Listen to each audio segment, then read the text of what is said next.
देखिए, हम जब इस मार्ग पर आने की कोशिश करते हैं, तो हमारी पुरानी आदतें हैं, कई हैं। गुरु जानते हैं कि इन्हें छोड़ना कोई आसान काम नहीं है। इसलिए इन्हें छोड़ने के बगैर समझाते हैं कि इन आदतों का तुम फायदा उठाओ, फायदा लो। मन जो है हर वक्त किसी न किसी चीज के बारे में सोचता रहता है। कहते हैं उसी सोच को बदलो, परमात्मा की याद करो, नामों का सिमरन करो। जब हम किसी के बारे में सोचते हैं तो उनकी शक्ल जो है हमारे सामने आती है। समझाते हैं कि उस आदत को ध्यान में बदलो, पहले अंधेरे पर फिर अगर उनकी भेंट है तो गुरु के रूप पर। फिर हमें इकट्ठा करने की आदत है, खरीदते जाते हैं, लूटने की आदत है। कबीर साहब कहते हैं, लूटना चाहते हो, लूटो, खूब लूटो, लूट सके तो लूट ले, राम नाम को लूट। अब कुछ आदतें हैं जिन्हें रोकना पड़ता है। अगर हम इस मार्ग पर आना चाहते हैं, नामदान लेना चाहते हैं, तो शराब पीने से हमें मनाही है। लेकिन इस वाणी में कबीर साहब कहते हैं, उस आदत का भी तुम फायदा उठाओ। कैसे? कहते हैं, पीले प्याला ओ मतवाला, प्याला नाम अमी रसकारे। कहते हैं, हे प्यारे, शराब पीने से नशा जो है चढ़ता तो है लेकिन उतरता भी है। अगर तुम हमेशा के लिए उस स्थिति पर पहुंचना चाहते हो जहां प्रेम का नशा चढ़ा हो, हर वक्त है, हर वक्त चढ़ा हो, तो उस अमृत के प्याले से पियो जिससे प्यास हमेशा के लिए बुझेगी। उस नाम, उस शब्द के प्याले से पियो, ये है अमृत रस। मीरा भी इसी चीज के बारे में कहती है एक जगह, पिया पियाला अमृत रस का, चढ़ गई घूम घुमाए, यूं तो अमल मारे कदे न उतरे, कोट करो न उपाय। कहती है कि नाम का जो गहरा अमिट रंग मुझ पर चढ़ गया है, कहती है, मैं इस अमृतमय रस का प्याला मैंने पी लिया और मैं अंदर चली गई, अंदर में प्रवेश कर गई। तो कहती है, अगर ये नशा चाहे कितने ही उपाय किए जाएं, कभी उतर नहीं सकता। आगे कहती है, पिया पियाला अमृत का रे और न रंग सुहाए, मीरा के प्रभु गिरधर नागर, काचे रंग उड़ जाए। कहती है, अब मैंने जो नाम की मदिरा पी ली है, इसके कारण अब सारे मुझे सांसारिक रंग जो हैं मुझे नहीं सुहाते, मुझे नहीं भाते, मुझे पसंद नहीं है। कहती है, अब तेरे नाम के द्वारा हे प्रभु, संसार के सभी कच्चे रंग जो हैं उड़ गए। हमारे वेदों में भी जगह जगह सोम रस का उल्लेख किया जाता है, जिसे पीकर ऋषि मुनि अमर हो गए। यह अमृत या नाम या शब्द के रस के बिना आत्मा जो है तड़प रही है। ये है आत्मा की खुराक, आत्मा का भोजन। गुरु अमरदास जी कहते हैं, अमृत नाम भोजन हर दे। ये जो अमृत नाम है, ये आत्मा का भोजन है।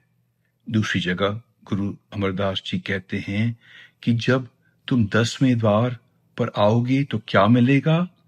तिथै अमृत भोजन सहज धुन उपजे। जब तुम यहां तीसरे तिल या 10वें द्वार पर आओगे, वहां अमृत भोजन कैसे मिलेगा तुम्हें? धुन के रूप में। तो हम सत्संग पे आते हैं, शब्द की महिमा सुनते हैं, लेकिन क्या इसे समझा, अमल किया, करनी में बदला? क्या हर दिन उस धुन को वक्त देते हैं? उस आत्मा की प्यास क्या बुझाते हैं? हाँ, शरीर के भोजन के लिए बहुत वक्त है। स्वादिष्ट भोजन खाने के लिए हम क्या क्या नहीं करते। दुनिया के रंग रलियों के लिए वक्त है, परिवार के लिए वक्त है, टीवी मनोरंजन के लिए वक्त है, टाइम है। सत्संग भी आते हैं, ब्यास जाते हैं, बाबा जी के दर्शन के लिए रात भर गाड़ी में बैठकर जाते हैं। लेकिन क्या हर दिन उस धुन, उस आत्मा की खुराक के लिए क्या हम वक्त देते हैं? कबीर साहब अफसोस के साथ कहते हैं, सुनता नहीं धुन की खबर, अनहद का बाजा बाजता। कहते हैं धुन की खबर, क्या खबर है? तुलसी साहब कहते हैं, आ रही धुर से सदा तेरे बुलाने के लिए, कि परमात्मा से, ऊंची दरगाह से तेरी पुकार आ रही है। क्या पुकार आ रही है? वापस बुलाने के लिए। ये है शब्द, अनहद का बाजा बाजता। फिर कहते हैं, रसमंद मंदिर बाजता, बाहर सुने तो क्या हुआ? ये ठीक है कि बाहरी गाने में मजा है, भजन भी सुनते हैं, भक्ति पैदा होती है, लेकिन ये कुछ वक्त के लिए है। एक प्रेम रस चाखा नहीं, अमली हुआ तो क्या हुआ? उस शब्द, उस धुन को वक्त नहीं दिया तो तुम उस प्रेम रस को कैसे चखोगे? जब लोग बाबा जी से कहते हैं कि दया मेहर कीजिए, तो वे कुछ ऐसा कहते हैं कि तुम अपनी आत्मा पर दया करो, जो आत्मा चाहती है वो दो।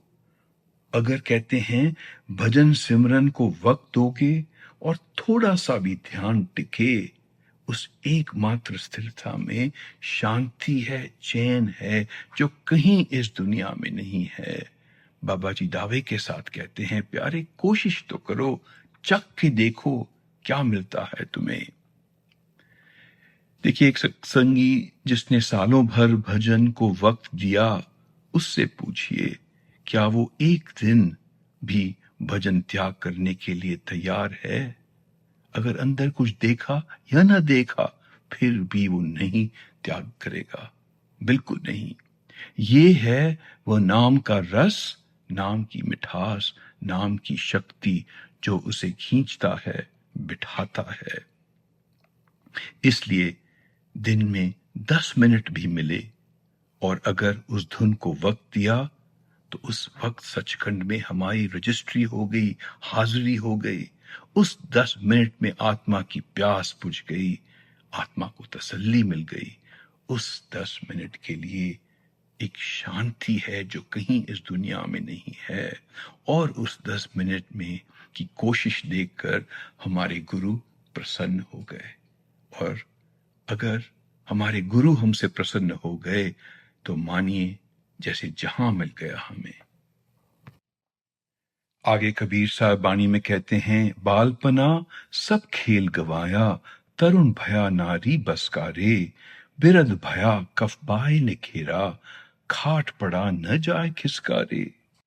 समझाते हैं कि बचपन और यौवन में खूब खेला, दुनिया के तमाशों का मजा खूब लिया, और फिर यौवन में वासना के गुलाम बन गए। देखिए, अगर हम हमारे जीवन को देखें, विचार करें, तो पता चलता है कि कैसे हमने हमारी आदतों को अपनाया। और हम ये भी जानते हैं कि जो बुरी आदतें हैं, इनको छोड़ना कितना मुश्किल है।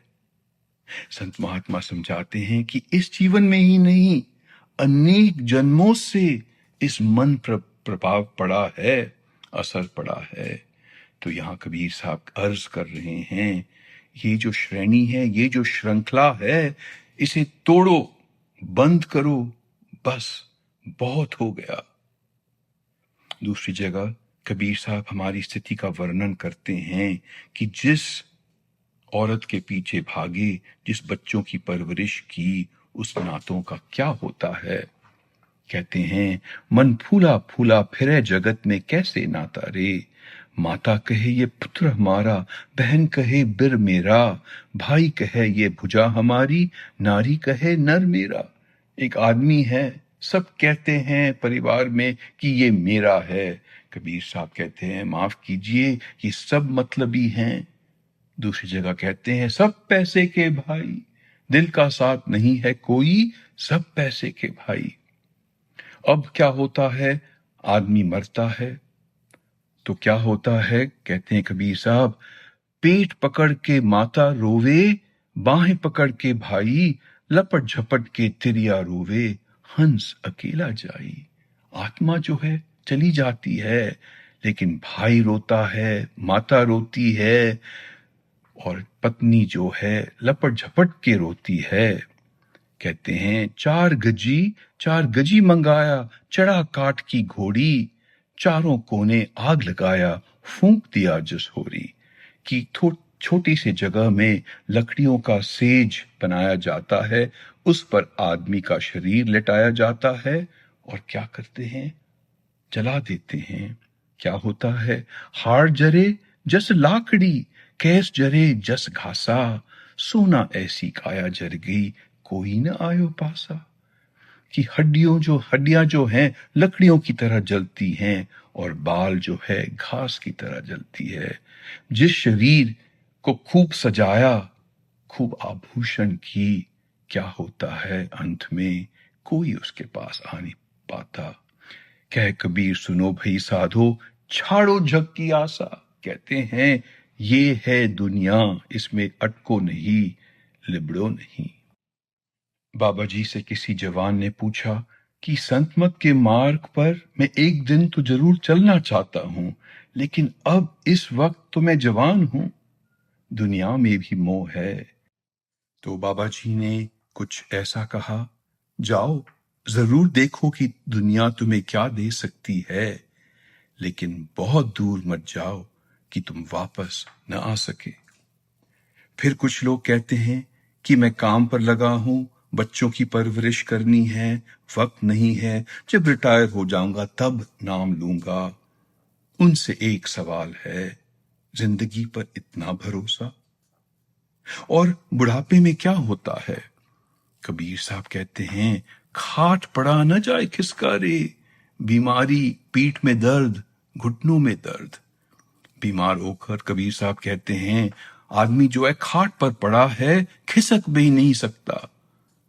पूछिए उनसे जिन्होंने 60-70 साल की उम्र में नाम लिया, क्या बैठना आसान है? जो आदतें कम उम्र में हमने नहीं अपनाया, क्या आसानी से बाद में उसे हम कर पाएंगे? इसलिए कहते हैं प्यारे, दुनिया का नाम तो बचपन से करते आए हो, दुनिया का काम करोगे तो आओगे वापस दुनिया में, गुरु का काम करोगे तो जाकर गुरु में समाओगे। चाहते क्या हो? आगे कबीर साहब कहते हैं, नाभि कवल बिच है कस्तूरी, जैसे मिरग फिरे बन कारे। तो ये मिसाल जो है कई बार सुना है हमने। हिरण या मुर्ग जो है, उसके नाभि में कस्तूरी है, जिसकी महक या खुशबू को सूंघ कर हिरण जो है ढूंढती रहती है कि ये महक कहां से आ रही है। जंगल में घूमती रहती है, लेकिन उसे ये नहीं पता कि वो जो कस्तूरी है उसके शरीर में है। गुरु अमरदास जी कहते हैं, काया अंदर अमृतसर साचा। ये जो अमृत का सरोवर है, जो सच्चा सरोवर है, कहाँ है? इस शरीर के अंदर है। और मीराबाई कहती है, मैं तो हरि चरणन की दासी, अब मैं काहे को जाऊं काशी। घट ही में गंगा, घट ही में जमुना, घट घट में अविनाशी। कहती है, जब मैंने परमात्मा को अपने शरीर के अंदर देखा, तो मैं काहे को काशी जाऊं, मैं क्यों गंगा जमुना में स्नान करूं। घट घट में है अविनाशी, मेरे ही घट में नहीं सभी के अंदर है, कहती है। नरसिंह मेहता जो गुजरात के संत थे, सच्चा वैष्णव कौन है उसके बारे में बात कहते हैं। एक कड़ी में कहते हैं, राम नाम शु ताली लागे, सकल तीरथ तेनु तन मारे। राम नाम हर वक्त उसके लब पर है, एक सच्चा वैष्णव जो है, और सारी तीरथ हैं कहाँ हैं? उसके अंदर हैं। देखिए, हम सत्संगियों के लिए ये उपदेश बहुत जरूरी है। सेवा में, सत्संग में, ब्यास जाने में, जैसे हम तीर्थ यात्रा जा रहे हैं, ऐसे काम नहीं बनने वाला है जब तक अंदर नहीं ढूंढा और महसूस नहीं किया। ये सब बेकार है। कबीर साहब कहते हैं, वस्तु कहीं ढूंढे कहीं, के बिद आवे हाथ। कह कबीर तब पाइए जब भेदी लीजिए हाथ। जब तक एक पूर्ण महात्मा ने तुम्हें हाथ नहीं दिया और तुम्हें वो सच्चा वस्तु जो तुम्हारे अंदर है, तुम्हें उसका रास्ता नहीं दिखाया, तुम कुछ नहीं पाओगे। भेदी लीन्हा साथ कर, दीन ही वस्तु लखाए। कोटि जन्म का पंथ था, पल में पहुंचा जाए। जब तो भेदी है, तुम्हें रास्ता दिखाता है और उस रास्ते पे तुम चलते हो, जो अनेक जन्मों का जो तुम पूंजी ढूंढ रहे थे, अब इस पल में पा चुके हो। मीरा भी यही कहती है जन्म जन्म की पूंजी पाई, जग में सभी खोवायो। कि जन्म जन्म से जिसे मैं ढूंढ रही थी, एक पल में मुझे मिल गया, इस जन्म में मिल गया, अब मुझे मिल गया। तो हर दिन सोचना चाहिए कि क्या हम इस मनुष्य जीवन का लाभ उठा रहे हैं, या पशु की तरह पैदा होकर, काम वासना में गिरकर, परिवार की परवरिश करके, खा पी कर, क्या मरने का इरादा है? ये है हमारा इरादा? ये है मनुष्य जीवन का मकसद? भागवत पुराण में कृष्ण भगवान जो है उद्धव से कहते हैं कि इस दुनिया में अनेक प्रकार के जंतु हैं, एक पैर वाले, दो, तीन, चार पैर वाले, और जिसके पैर भी नहीं। लेकिन इस सबसे ज्यादा मुझे प्रिय प्राणी कौन है? तसम मैं पौरुषी प्रिय, कि मनुष्य जो है मुझे सबसे पसंद है। फिर कहते हैं कि बहुत बहुत जन्मों के बाद जीव को मनुष्य जन्म मिला है, और इसमें ही मनुष्य उस अमृत मोक्ष को पा सकता है। तो जब दूसरों की निंदा चुगली करते हैं, जब थोड़े से पैसों के लिए असूलों की कुर्बानी करते हैं, जब आसानी से तरक्की के लिए झूठ बोलते हैं, जब खा पी कर पेट भर कर सोते हैं और सुबह भजन के लिए उठ नहीं पाते, जब सिमरन को वक्त देते हैं और धुन को सुनने के लिए वक्त नहीं देते, सवाल ये है कि क्या मनुष्य देह का हम लाभ उठा रहे हैं? क्या अगर बाबा जी हमसे पूछे, हे प्यारे, क्या मैंने जो तुम्हें ये कीमती वस्तु दिया है, जन्मों के बाद एक बार जो तुम्हें ये मौका दिया है, क्या तुमने इसका फायदा उठाया? क्या जवाब देंगे हम?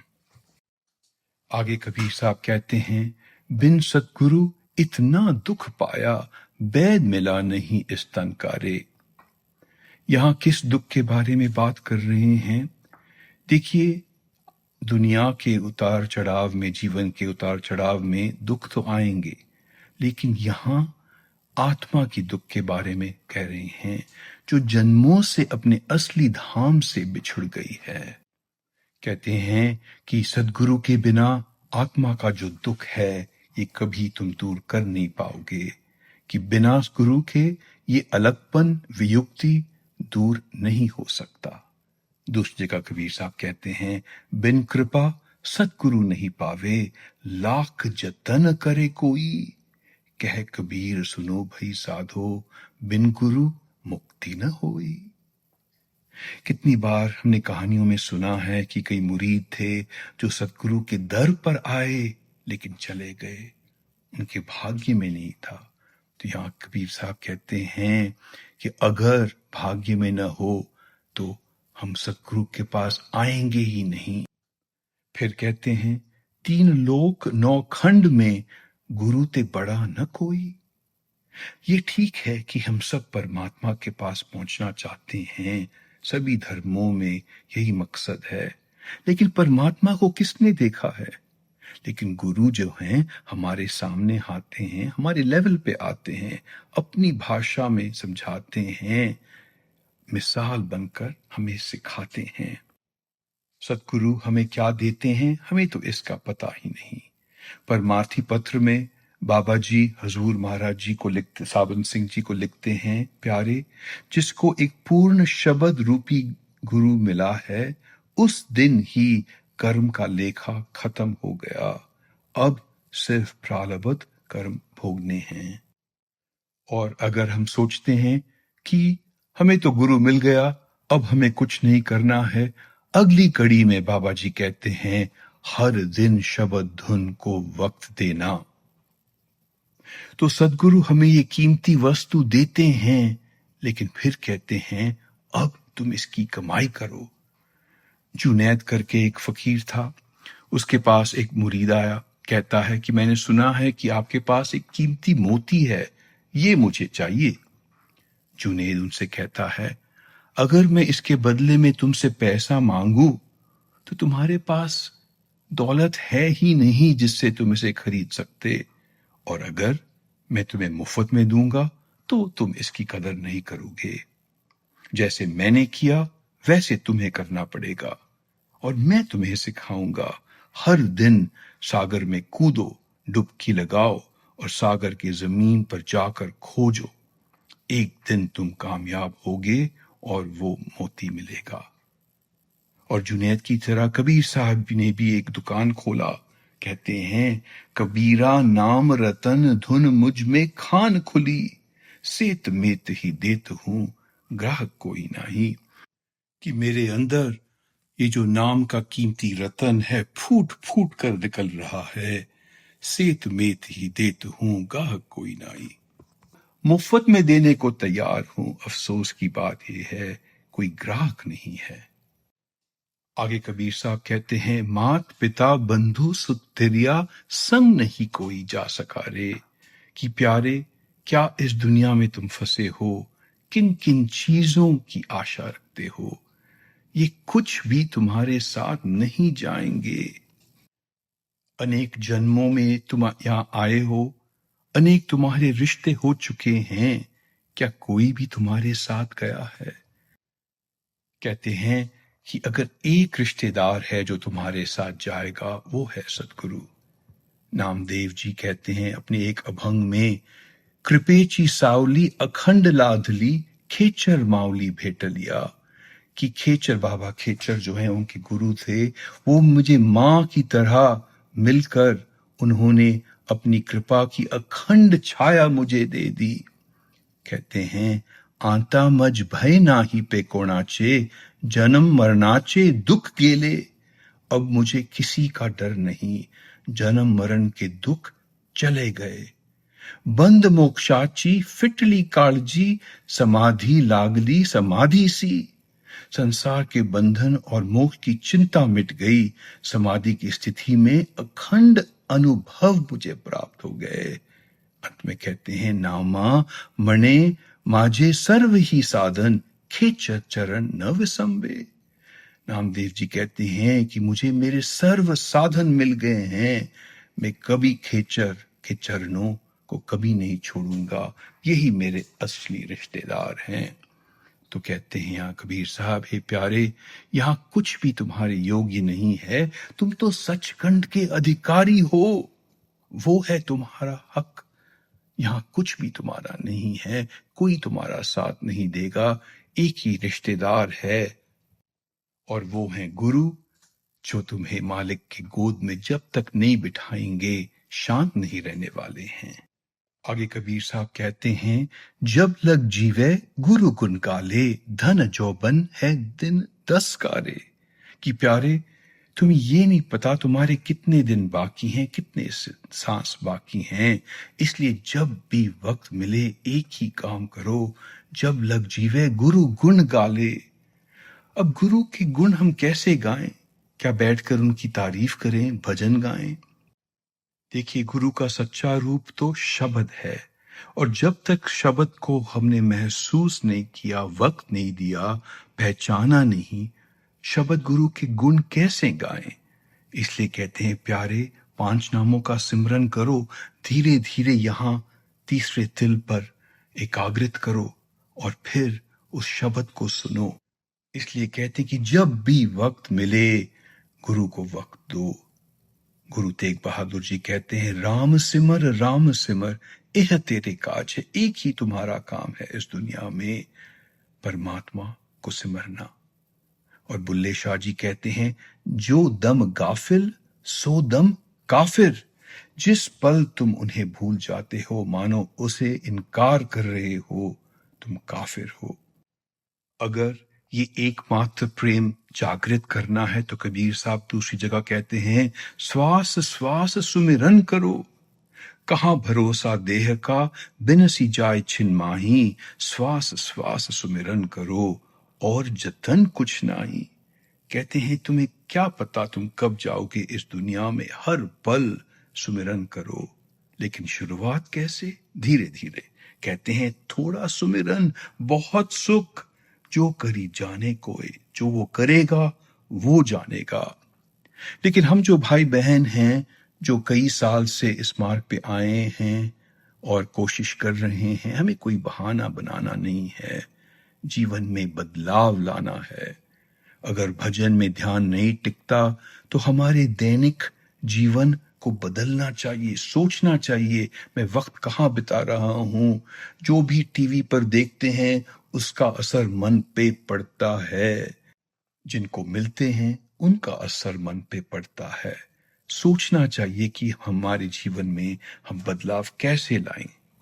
परमार्थी पत्र में बड़े महाराज जी एक चिट्ठी में लिखते हैं, संसार से ध्यान का संबंध तोड़ने का काम धीरे धीरे होता है। पुरानी आदतें हमारी प्रकृति बन जाती हैं, नई आदत डालने में समय लगता है। धीरे धीरे लेकिन लगातार कोशिश से विजय प्राप्त होती है और अभ्यास से पूर्णता प्राप्त होती है। आप अपने मन की 1 मिनट के लिए चौकीदारी कीजिए और देखिए कि कौन सी वस्तु इसे मरकज यानी मंजिल से दूर रखती है। जो वस्तु हमें तीसरे तिल से बाहर रखे उससे दूर रहना चाहिए, और जो वस्तु हमें अंदर ले जाए उसका स्वागत करना चाहिए। संतों का साधन, कहते हैं, जो मैं पहले ही बता चुका हूं, बड़े लंबे अनुभव पर आधारित है। एक बार बयाज़िद बिस्तामी अपने मुर्शद के पैर के पास बैठा था। मुर्शद ने कहा, हे बयाज़िद, जो खिड़की के पास जो किताब है उसे लेके आओ। बयाज़िद कहता है, खिड़की? कौन सी खिड़की? तो मुर्शद कहता है उससे, तुम हर दिन यहां आते हो, उस खिड़की को नहीं देखा जो दरवाजे के पास है? बयाज़िद कहता है कि मैं क्या खिड़की को देखने आया कि आपको देखने आया? ये है ध्यान। अगर हम इस स्थिति पर पहुंचना चाहते हैं, जैसे कबीर साहब कहते हैं, यहां जब लग जीवे गुरु गुण गाले। जब भी वक्त मिले अपनी गुरु की याद में बिताओ, सिमरन करो। अंत में कबीर साहब कहते हैं, 84 जो उबरा चाहे, छोड़ कामनी का चस्का रे। कह कबीर सुनो भई साधो, नख सिख पूर रहा विष का रे। कि हे प्यारे, अगर घर वापस पहुंचना चाहते हो, हमेशा के लिए सुख पाना चाहते हो, छोड़ कामनी का चस्का रे। कामनी कौन? एक सुंदर लुभाने वाली स्त्री।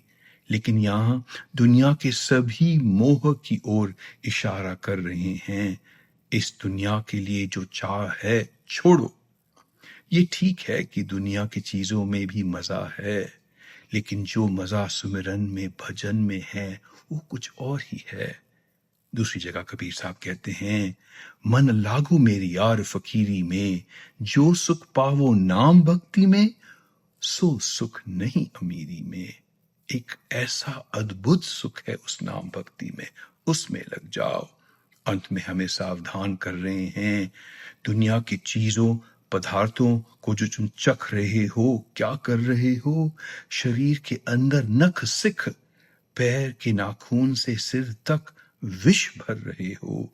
कहते हैं, छोड़ो ये विनाशक काम और क्या करो? पीले प्याला हो मतवाला, प्याला नाम अमी का रस रे।